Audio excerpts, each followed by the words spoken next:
2, the theory was brought to life by this man from the letter to the people at Thessalonica or Thessalonica, depending on how you want to pronounce it. And I find that, even though it's illogical to me, it's not good enough just to use logic when you're studying Scripture, but the letter was written by Shaul, by Paul, to this congregation to help alleviate them in their tribulation. Every letter has a different focus. It's written to a different group at a different time frame for a specific situation that was going on. In Thessalonica, there was tremendous persecution, affliction, and suffering, which equates to tribulation. So he's writing a letter to help them, to encourage them in the midst of great tribulation, and somebody comes along and uses that letter to tell you there's no tribulation. Don't you think that's quite interesting? Paradoxical, maybe? I mean, great irony in that. And the scriptures, I won't read them to you. 1 Thessalonians 2:14 talks about suffering, enduring suffering. 1 Thessalonians 3:2-4 uses the word afflictions and uses the word sufferings and uses the word trials. 2 Thessalonians, same thing, 3 little chapters. Again, encouraging. 2 Thessalonians 1:4-5 talks about afflictions, persecutions, pain, sufferings. And then Acts 17, which picks up when Paul went to Thessalonica, you'll read how they dragged Jason out of the house and beat him down. That's number 2. Number 3, Daniel 9:24-27 speaks about a 70th week, 7 years. Everybody agrees on that, 7 years of tribulation. Actually, it's not really the 7 years of tribulation. It's really the 70th week of Daniel's vision. And the last half, the 3.5 years, is known as Jacob's great troubles. And Yeshua says there will never be troubles like those that are coming. Never. Nobody's ever seen troubles like that. That's what he says. And if the days weren't short for the elect, they wouldn't make it. You look at Daniel 11:31 and Daniel 12:11, and it talks about an abomination of desolation.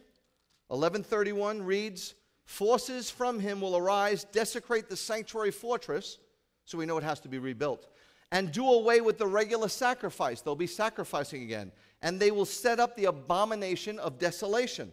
Again in Daniel 12:11, it says, "From the time that the regular sacrifice is abolished and the abomination of desolation is set up, there will be 1,290 days. Matthew 24:15, Yeshua speaks, and you always want to hear what Yeshua has to say.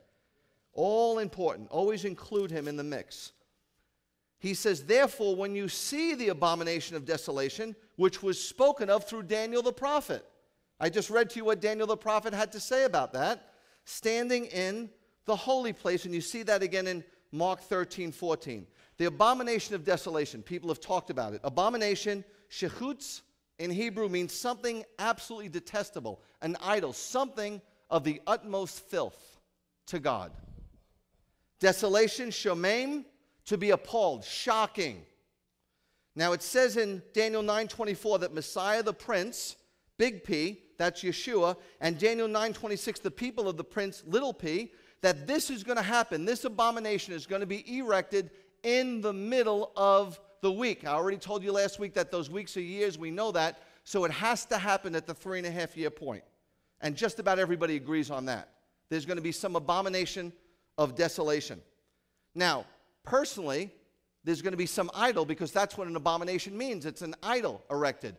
But this Antichrist or anti-Messiah, what's going to make it so abominable is the fact that he's going to sit in the holy sanctuary of God and sit on the throne and proclaim to be Messiah. There's nothing more of an abomination than that. That is the abomination of all abominations. Antiochus Epiphanes, God manifest, was like a little antichrist. There's been 7 beast empires. This will be the 8th. He's going to sit and declare himself to be Messiah. That is the abomination of all abominations. It says in 2 Thessalonians 2:3 that it will not occur until. Now, what is the it? Let no one in any way deceive you, for it will not come unless the apostasy comes first and the man of lawlessness is revealed as the son of destruction. Understand, at the beginning of the 7 years, he's not coming out as the son of destruction. He's coming out as everybody's bud. So 2 Thessalonians says, until he's revealed as the son of destruction. That's going to happen at the 3.5-year point, yes? That's when he's going to reveal himself as the Antichrist. So we know that it can't happen. What's it? Read in context. The first verse, now we request you, brethren, with regard to the coming of Yeshua and our gathering to him. A gathering together. So he cannot come and gather us together until the man of lawlessness is revealed. According to 2 Thessalonians, if you know he's got to be revealed in the midpoint, how could you think in your wildest imagination that there's something called the pre-tribulation rapture? Who taught you this? A book from Barnes & Noble? Listen, the Left Behind series, I never read it, but it's fictional. You're reading fiction? The next thing you know, you're going to think Charlton Heston was really Moses.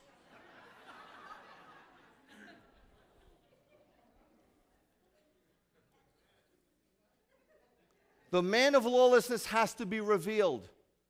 That's at the 3.5-year point first. And then there's apostasy. It says there will be apostasy. The man of lawlessness and the apostasy has to come first. Apostasy, by its very definition, apostasia in the Greek means falling away from the faith. It doesn't mean people that are not with God won't get God. In other words, if everybody's taken out at the beginning, how could there be anybody falling away? The only people that are still here will be people not of faith. It's impossible to be apostate unless you are in the faith. Now, that throws a wrench into the once saved, always saved, but I'm not going there.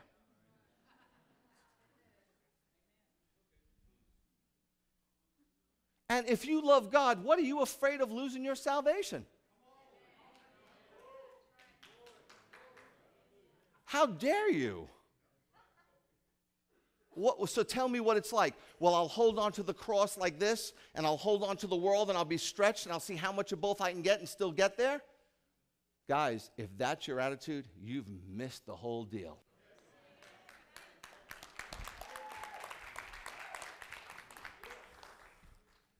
Yeshua says there'll be a falling away in Matthew 24. That's where he speaks about the end days.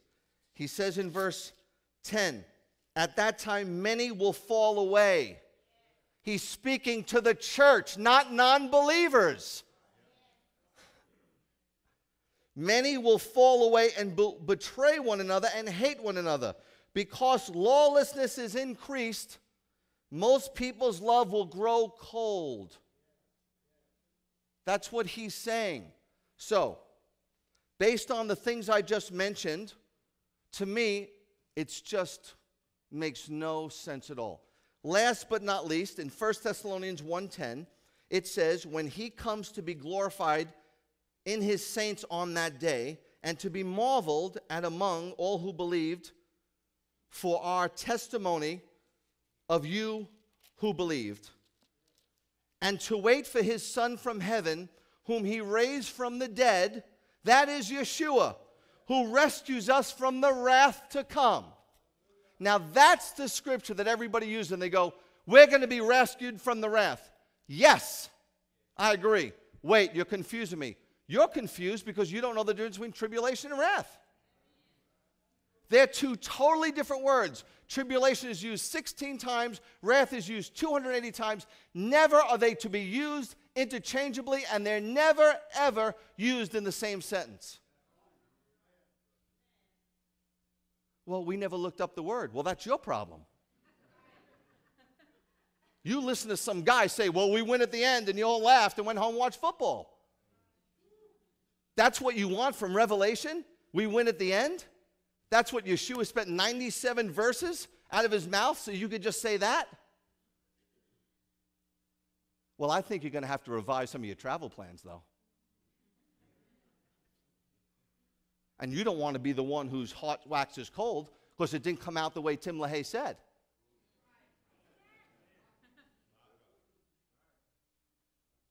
I got nothing against him. I don't even know him. He sold 60 million books. They got to be interesting.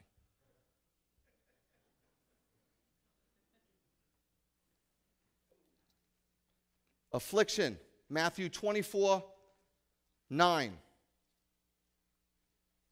You'll see that word. It has nothing to do with wrath.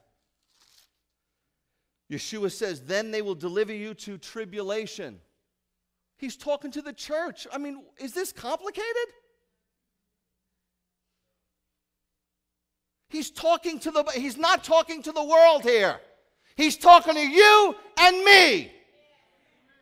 And it says, then they will deliver you and me to tribulation and will kill you, and you will be hated by all nations because of my name.